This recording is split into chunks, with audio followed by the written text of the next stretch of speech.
And 1 year ago, Senator John Fetterman of Pennsylvania walked out of Walter Reed National Medical Center after seeking treatment for depression and also following a stroke in 2022. A lot going on with him. But since then, he's been on his own 2 feet, an outspoken critic and a commentator on a number of issues, not always what some of his supporters would want him to say and what they want to hear.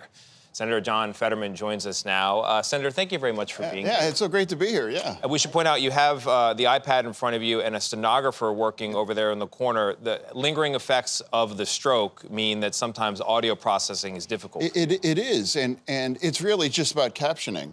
It's really the perfect example is like you're wearing glasses, and it allows somebody to read, be more efficiently, and this is what this is well, too. Thankfully, after the stroke, it didn't have any impact on my intellect, but processing language, this allows me to be more precise when we're doing interviews and things in situations just like this. That makes sense. So it's good to know your intellect is fine. Well, let's talk about 1 year on here. I mean, that's why you came on today. You walk out of Walter Reed. At the time, you went in thinking of harming yourself, thinking there was worthlessness in your life. You didn't know how you could help your family, let alone the people of Pennsylvania. 1 year later, where are you? How are things going? I am grateful, and I'm just so happy to be in a much different situation right now. I have the opportunity to sit with all of you today to talk about mental health and how incredibly important that is to do that. And I didn't think I was going to be in that same place when I was coming out there. When I decided to check myself in, I thought this could be the end of my career.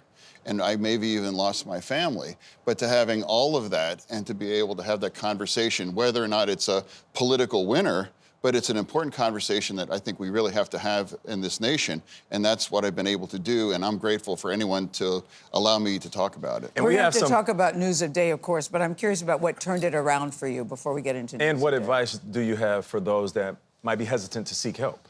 Get help. It works. And if you're skeptical, I was too. I'm like, oh, this doesn't change. Like nothing's going to help. But it did, and it works. And I'm very grateful to have that opportunity. And I would want to have that same kind of opportunity for anyone that's suffering. But I'd also want to remind that that is a red county problem, and that's a blue county one. And it's like, and if it maybe not be you, then it's somebody that you love, somebody that you know, somebody that you work with, that they're having these kinds of issues. And we really need to have that conversation and to make that part of health overall, because that is just part of the health conversation overall. So let's have a hard conversation about Israel and Gaza and what's going on there. Everybody agrees Israel has a right to defend itself. Hamas attacked them. Hamas has to go. It's the means and the methods that people are in agony over. They see the thousands of dead children, the thousands of dead civilians, and they wonder, is there no better way to do this, Israel? I know you support Israel's efforts. Do you see an alternative? Yeah, no, well, it's absolutely tragic. It's heartbreaking. And, I don't assign any more value in the life of a Palestinian child than my own children. And I see that kind of a pain. And it's a war, and it's absolutely terrible. And we have to, what's going on and where Hamas now is hiding behind civilians and things, and Israel has, you said, that they have the right to defend themselves and to destroy Hamas. I think that's critical. I think everybody wants Hamas destroyed, but I think the position Netanyahu seems to be taking, and I'm wondering how you feel about him these days, is that destroy Hamas at all costs. They say many of the victims now are women and children, clearly very, very innocent. I know what you're saying, no life is better than the other, we understand that, but at what point do you say we have to come up with another strategy that at least keeps the innocent, the women and the children, safe?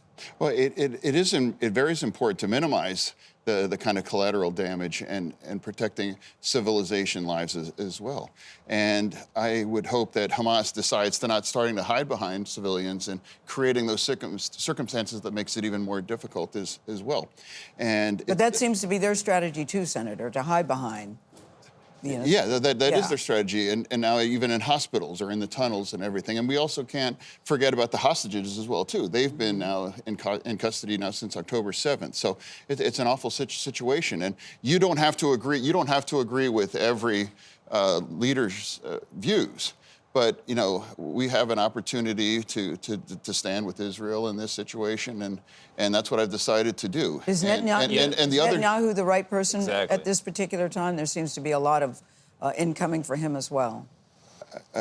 Yeah, well, absolutely. And then, of course, the tragedy of the awful situation where the aid workers were killed. 7 aid workers, yeah.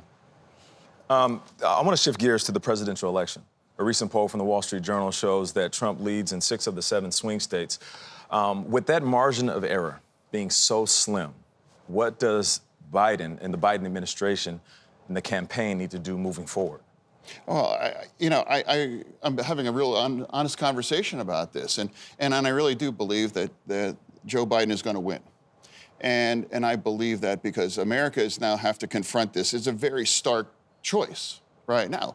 Do you want chaos, or do you want to have a decent man who has done and got us through the pandemic, addressed inflation, has waded in on this war in Gaza, and now I really believe we have a very stark choice here. And I think when America comes to the polls, they're going to decide that they don't want. I mean, were we better 4 years ago?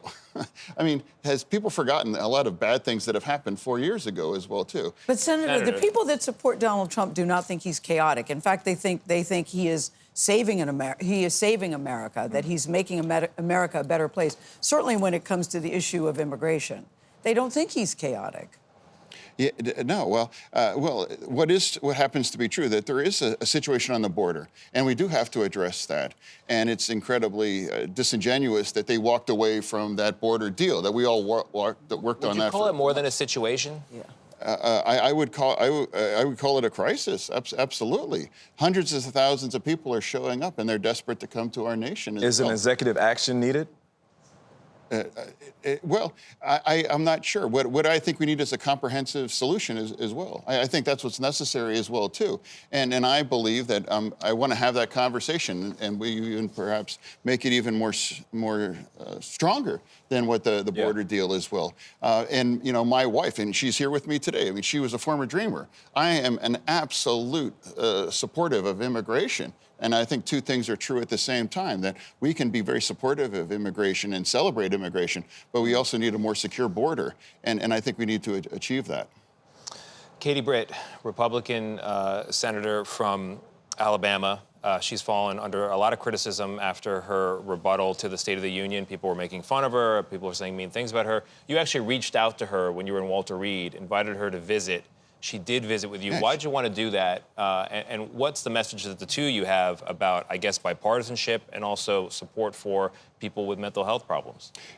Yeah. Well, she actually did visit me at Walter Reed, and we've been a friend. And she has a beautiful family as well, and people don't realize what's behind a lot of the headlines as well. And her children were visiting D.C. with their whole class, and this was all before all that happened with the union.